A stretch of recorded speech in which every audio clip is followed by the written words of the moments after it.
네, 구속사 시리즈 제8권 횃불 언약의 성취 첫 번째 강의 시작하도록 하겠습니다. 먼저 횃불 언약의 중요성에 대해서 함께 살펴보도록 하겠습니다.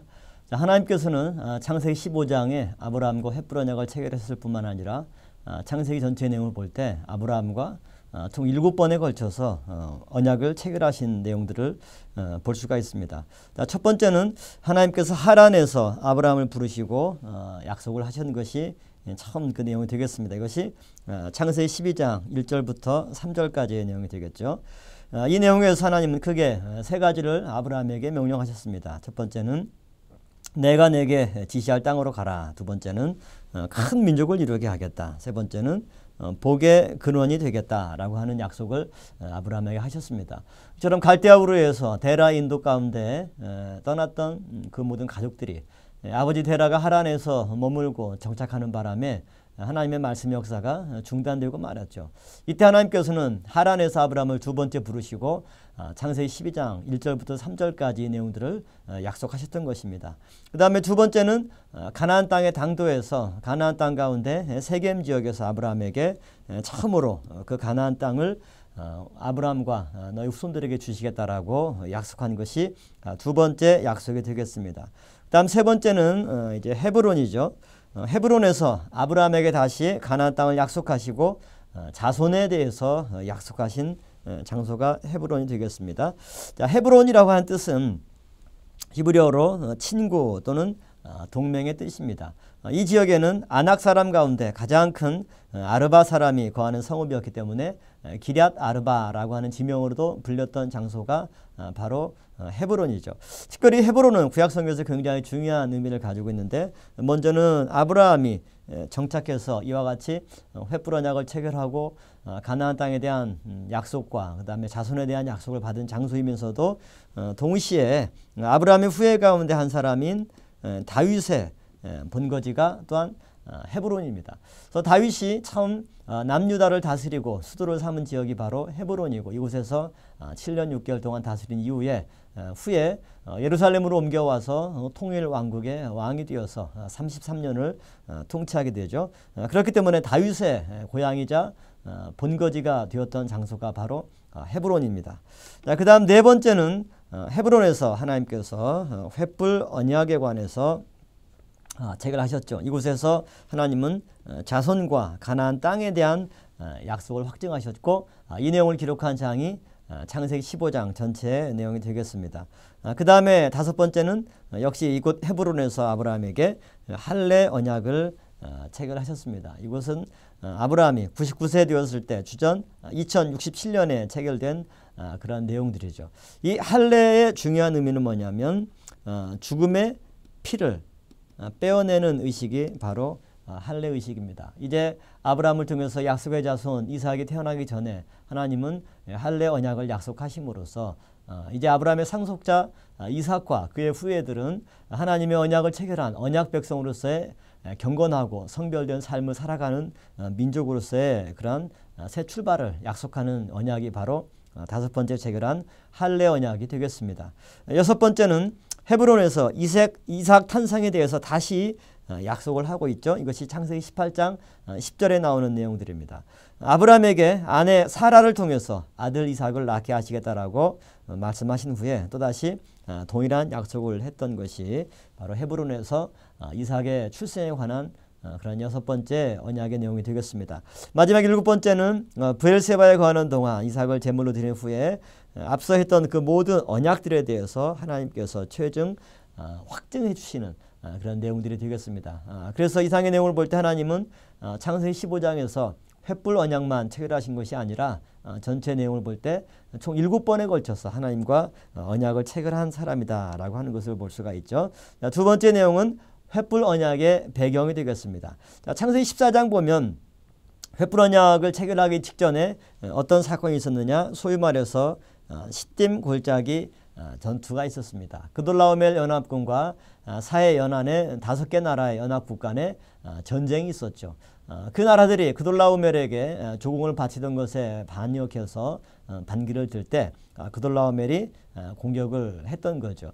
이때 그돌라오멜 연합군과 대적했던 5나라가 어디냐면 소돔과 고모라, 그 다음에 아드마, 스보임, 베라 지역입니다.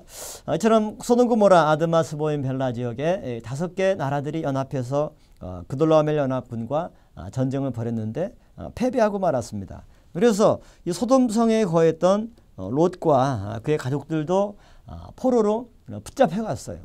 이 소식을 이제 한 사람이 아브라함에게 전합니다. 아브라함이 그 얘기를 듣고 318명, 집에서 길리었던 318명의 사병을 이끌고 단까지 무려 191km를 달려가서 격파하고 그곳에서 또 다시 호바 지역까지 쫓아가서 빼앗겼던 재물과 조카 롯과 또 부녀와 인민을 다 찾아오는 그러한 사건들이 있었습니다. 이러한 승리는 장차 이스라엘 백성이 약속의 땅을 차지할 수 있다는 사실에 대한 강력한 전조를 보여주고 있습니다. 그렇게 해서 아브라함은 이제 개선장군이 되어서 다시 돌아오게 되죠. 이 시딤 골짜기 전투가 있기 전까지만 해도 아브라함은 가나안 땅에 우거하는 나그네에 불과했습니다. 가나안 족속들의 은덕을 힘입어서 그들의 땅에 잠시 우거하는 그런 민족이 바로 아브라함의 가족이 될 수밖에 없었죠. 그런데 급작스럽게 그 모든 관계에 역전이 일어난 것인데 이것이 뭐냐면 이 5개 나라가 그돌라오멜 연합군에게 패배하고 그들을 그 패배 위기 가운데서 누가 건져주느냐? 바로 아브라함이 건져준 거죠. 그래서 아브라함은 일약 가나안 지경이 이제 맹주가 됩니다. 그래서 개선장군이 되어서 돌아올 때 창세기 14장에 보면 누가 맞이하러 오냐면 소돔 왕이 사회 골짜기까지 아브라함을 영접하기 위해서 나옵니다. 그리고 또 이때 누가 나옵니까? 멜기세덱이 떡과 포도주를 가지고 아브라함을 영접하러 나오죠. 아마 일반 사람들 같으면 이 소돔 왕의 영접을 아마 아브라함이 먼저 받았을 것입니다. 왜냐하면 소돔 왕이 아브라함을 맞이하러 샤웨 골짜기까지 나온 이유는 뭐냐면 아브라함을 다시 본 거죠. 야, 저 사람이 굉장한 능력이 있고 실력자구나. 내가 아브라함과 동맹을 맺고 손을 잡으면 가나안 지역에서 패권을 차지할 수 있겠다. 그런 정치적인 계산을 소돔 왕이 했던 것입니다. 그리고 아브라함 입장에서도 소돔 왕과 손을 잡음으로써 자기의 정치적인 위상과 또 신변의 그 모든 안전들을 도모할 수 있는 굉장히 합리적이고 실리적인 그런 조건들이 되겠죠. 그런데 하나님께서는 아브라함에게 어떤 은혜를 주셨느냐? 바로 소돔 왕의 손을 먼저 잡은 것이 아니라 멜기세덱에게 갔습니다. 그에게 무릎을 꿇고 경배하고 멜기세덱은 또 아브라함에게 천지의 주제시고 지극히 높으신 하나님의 이름으로 아브라함을 축복합니다.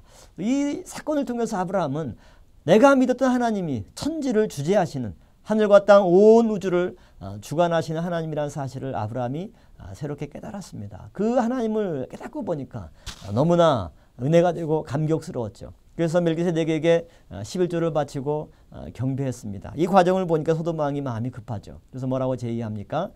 물품은 네가 다 갖고 사람만 나에게 보내어라. 마치 소돔 왕이 물질적인 혜택을 통해서 아브라함의 마음을 사려고 하는 그런 과정을 볼 수가 있습니다. 그러나 아브라함은 그런 소돔 왕의 제의를 이런지하에 물리치죠. 내가 너에게 신들매 하나라도 신발끈 하나라도 받지 않겠다. 내가 그것을 받으면 내가 너로 인해서 치북해 되었다라는 소식이 그런 소문이 퍼지기 때문에 내가 물건 하나도 너에게 받지 않겠다 하면서 아브라함이 소돔 왕의 제의를 물리치죠. 그러면서 창세기 15장 1절 말씀 보면 이후에 라는 표현이 나옵니다.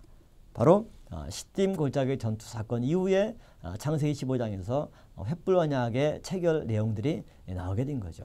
그렇기 때문에 우리는 횃불 언약의 배경을 다룰 때 창세기 15장의 횃불 언약 사건이 어떻게 있었느냐, 바로 그 앞장에 나오는 창세기 14장의 시딤 골짜기 전투에서 아브라함의 승리와 또 승리 이후에 소돔 왕의 손을 붙잡고 세상적인 어떤 유익을 추구한 것이 아니라 멜기세덱을 붙잡고 하나님의 말씀의 뜻을 추구하는 그런 아브라함의 신실한 신앙의 모습을 보시고 하나님께서는 아브라함에게 횃불 언약을 체결하셨다라고 하는 것을 볼 수가 있죠. 두 번째는 횃불 언약의 체결 시기와 표징에 대해서 보도록 하겠습니다. 첫 번째, 횃불 언약의 체결 시기는 아브라함 나이 84세 주전 2082년이 되겠죠. 그리고 이 횃불 언약 체결의 두 가지 표징은 첫 번째는 연기나는 풀무와 두 번째는 타는 횃불입니다. 이 두 가지는 전혀 상반된 표징이죠. 이 첫 번째 연기나는 풀무는 쉽게 말해서 고난을 가리킵니다. 풀무라고 하는 것은 용광로를 가리키는데 연기가 난다라고 하는 것은 이 용광로에 열을 가해서 지금 그 쇳물들이 녹아질 정도의 뜨거운 열기를 말씀하고 있는 거죠. 그렇다면은 이 용광로라고 하는 것은 여러 가지 재료를 넣어서 뜨거운 불로 녹여서 새로운 것으로 만들어내는 것입니다. 이것이 성경적 의미의 고난의 뜻이 되겠죠. 하나님은 이스라엘 백성을 고난의 풀무불, 애굽이라고 하는 뜨거운 용광로에 집어넣어서 선민이라고 하는 새로운 민족으로 빚어내시는 것입니다. 그러나 그 과정 속에서 연기나는 풀무와 같은 뜨거운 고난의 과정을 거쳐야만 한다는 사실을 예표해주고 있고, 두 번째는 타는 횃불입니다. 타는이라고 하는 말은 히브리어로 불, 즉 애쉬라고 하는 단어가 되겠고요. 횃불은 하나님의 영광스러운 임재를 가리켜주고 있습니다. 언제 이처럼 타는 횃불이 나타났느냐? 이스라엘 백성들이 연기나는 풀무 가운데 있을 때, 또 어두움이, 그렇게 해서 캄캄한 어두움이 임할 때 타는 횃불이 나타났습니다. 타는 횃불은 하나님의 임재를 가리킬 때, 이것은 곧 우리 인생의 삶 가운데 고난의 절정에 달아있을 때 가장 극심한 고난으로 삶에 대한 소망까지도 정말 놓을 수밖에 없는 그런 어려운 지경에 하나님은 역설적으로 타는 횃불로 임재해 주셔서 우리의 모든 고난을 물리쳐 주시고 어둠을 환히 밝혀주시는 은총을 베풀어 주시는 때라고 하는 것을 알 수가 있죠. 그래서 횃불 언약의 두 가지 표징, 연기나는 풀무와 타는 횃불, 이 두 가지를 통해서 하나님은 이스라엘 백성들이 당할 고난과 그 고난 가운데 임하실 하나님의 영광스러운 임재와 구원의 역사, 이 두 가지를 미리 예표해 주시고 있습니다. 두 번째로 횃불 언약 속의 약속들을 보도록 하겠습니다. 첫 번째는 아브라함 자손들이 이방에서 개게 되어서 이방을 섬긴다라고 하는 이런 약속들이 나와 있고요. 두 번째는 이 섬기는 기간이 몇 년이냐면 400년 동안 괴롭힘을 받는다. 애굽에 거주한 기간은 총 430년입니다. 그러나 이 30년 동안은 요셉이 애굽의 총리로 있었기 때문에 괴롭힘을 당하지 않았습니다. 나머지 400년 동안 이방으로부터 괴롭힘을 당하게 되었던 거죠. 그 다음에 세 번째는 하나님께서 그 섬기는 나라를 징치하시겠다, 심판하시겠다라고 하는 약속입니다. 이 징치의 내용은 바로 10가지 재앙이 되겠죠. 그래서 400년 동안 이스라엘 백성을 괴롭힌 죄에 대한 대가로 하나님께서 애굽 사람들을 10가지 재앙으로 심판하시는 것이 되겠습니다. 네 번째는 출애굽할 때 빈손으로 나오는 것이 아니라 자손들이 큰 재물을 이끌고 나오게 된다라고 하는 약속을 창세기 15장 14절에서 하고 있고요. 다섯 번째는 아브라함이 장수하다가 평안히 조상에게 돌아가 장사될 것이라고 하는 아브라함의 장수에 관해서 약속하고 있습니다. 또한 여섯 번째는 가나안 땅에 돌아오는 것이 아브라함으로부터 4대 만에 이루어질 것이라고 하는 내용입니다. 그래서 아브라함을 포함해서 이삭, 야곱, 요셉, 곧 요셉이 횃불 언약을 성취하는 4대 만의 주인공이라고 하는 사실을 말씀해 주고 있죠. 일곱 번째는 가나안 땅의 지경, 그 경계에 관한 내용들이죠. 애굽 강부터 큰 강 유브라데까지 이르는 지경, 이것을 하나님께서 아브라함에게 횃불 언약을 체결할 때 그의 후손들에게 주시겠다라고 말씀하고 있고, 이 지경은 실제로 다윗과 솔로몬 시대에 이르러서 다 점령이 되었죠. 애굽 강은 남쪽의 경계고 유브라데 강은 북쪽의 경계입니다. 동쪽과 서쪽은 각각 사막과 또 지중해 바다로 면해 있기 때문에 더 이상 확장되지 않고 남북으로 이와 같이 애굽강부터 유브라데 강까지 굉장히 넓은 지역을 차지하게 되는 그런 약속을 하고 있습니다. 여덟 번째는 약속의 땅 경계선 안에 거하고 있는 가나안 10족속에 대해서 말씀하고 있죠. 겐 족속, 그니스 족속, 간문 족속, 헷 족속, 브리스 족속, 르바 족속, 아모리 족속, 가나안 족속, 기르가스 족속, 여부스 족속. 우리가 흔히 가나안 7족속이라고 하지만 가나안 땅에 살고 있던 족속들의 리스트를 총 망라해 보면 이처럼 10개 족속들이 가나안 땅에 살고 있었던 것을 알 수가 있죠. 그 다음 세 번째는 가나안 땅에 대한 언약 성취의 출발에 대해서 보도록 하겠습니다. 하나님은 아브라함의 소유 매장지로 막벨라 굴을 정하셨죠. 이 막벨라 굴을 매입하고 이곳에 아내 사라를 장사한 사건은 굉장히 중요한 상징과 또 예표를 나타내주고 있습니다. 먼저 아브라함의 지극히 겸손한 자세를 볼 수가 있죠. 아브라함은 약속의 땅을 얻기 위해서 시종일관 자신을 보잘것없는 나그네와 우거하는 자로 창세기 23장 4절에 보면 해족 속들에게 소개하고 있습니다. 나아가서 햇사람들 앞에 일어나서 몸을 굽혀 인사할 정도로 낮은 자세로 협상에 임했습니다. 이것은 아브라함의 인격을 나타내주고 있고, 두 번째는 그 막벨라 굴을 어떻게 쓰든지 매입해야만 하는 그런 중요한 이유가 있었다라고 하는 것을 알 수가 있죠. 그렇게 해서 아브라함은 해족 속의 성문에서 그 땅 백성이 듣는 데서 공식적으로 거래 절차를 밟았습니다. 아브라함에게 값없이 주겠다라고 하는 그 땅을 해족 속에 듣는 데서 은 400세겔을 달아서 줌으로써 공개적으로 매입을 했던 것이죠. 이것은 왜 그러느냐? 후에 아브라함의 후손이 가나안 땅을 정복할 때 가나안 땅 정복의 교두보 역할을 하는 지역이 바로 이 막벨라 굴입니다. 곧 그 가나안 땅에 대한 공식적인 아브라함과 그 후손들의 소유권을 주장할 수 있는 근거가 바로 뭐냐면 이 막벨라 굴이었던 거죠.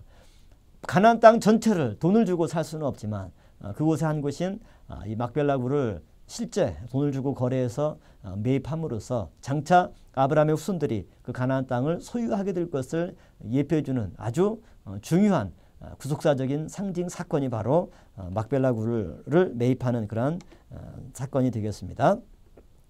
이처럼 아브라함이 막벨라 굴을 자기 소유 매장지로 삼은 이유, 이것은 물론 죽은 자가 된 아내 사라가 묻힐 매장지로 구입한 의미가 있겠고, 두 번째는 아까 말씀드린 대로 가나안 땅을 주신다는 하나님의 약속을 그대로 믿는 아브라함의 이런 확고한 신앙, 가나안 땅의 교두보를 확보하고자 하는 아브라함의 그러한 행동들을 우리가 읽을 수가 있죠. 세 번째는 장차 후손들이 조상들의 안식처가 있는 그 땅을 약속의 땅으로 기억하고 대망하도록 만들기 위함입니다.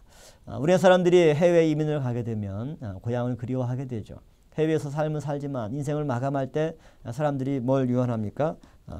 고국에 매장되기를 원합니다. 후손들은 해외에서 살지만 그러나 부모가 묻혀있는 땅을 고향으로 생각하고 바쁘더라도 그래도 1년 중에 부모님 돌아가신 날이나 또 명절이면 찾아와서 이렇게 성묘를 하죠. 마찬가지로 이스라엘 백성들은 그들의 건국의 조상 아브라함, 이삭, 야곱 이 세 믿음의 인물들이 묻힌 장소가 어디냐면 바로 막벨라 굴입니다. 그렇기 때문에 애굽에서 400년 동안 종살이를 한다 할지라도 늘 그들의 조상인 아브라함, 이삭, 야곱을 생각하고 그들이 묻힌 곳을 생각할 때 그들은 결코 해외에서 아무리 오랜 기간 동안 종살이를 한다 할지라도 그들이 돌아가야 될 번향, 그들의 고향을 잊지 않고 생각할 수 있는 그런 끈이 바로 막벨라 굴이 된다라고 하는 겁니다.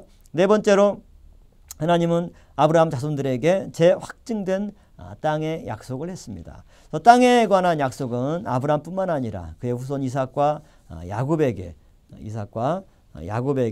약속하셨을 뿐만 아니라 시편 기자도 아브라함에게 하신 언약이며 이삭에게 하신 맹세며 야곱에게 세운 율례다, 이렇게 시편 105편 8절부터 11절에 말씀하고 있습니다. 이로써 하나님은 횃불 언약을 통해서 한 개인을 중심으로 역사하셨던 구속사를 이제 한 국가를 중심으로 전환시키셨고 또 이스라엘 백성들을 선택하시고 가나안 땅을 준비시키고 계심을 알 수가 있습니다. 이렇게 해서 하나님은 아브라함에게 총 7번에 걸쳐서 언약을 체결하시고 그 중에서 횃불 언약, 창세기 15장이 가장 중요한 언약을 체결하셨는데 그 언약 체결의 배경은 그 앞에 있었던 십딤 골짜기 전투의 사건을 통해서 하나님이 아브라함과 언약을 체결하시고 그 다음에 그곳을 그의 후손들에게 주시고 또 그것을 다시 한번 확증하셨다라고 하는 이 사건들의 내용들을 오늘 첫 번째 강의를 통해서 살펴보았습니다. 이상의 내용을 마치고 또 다음 시간에 뵙도록 하겠습니다.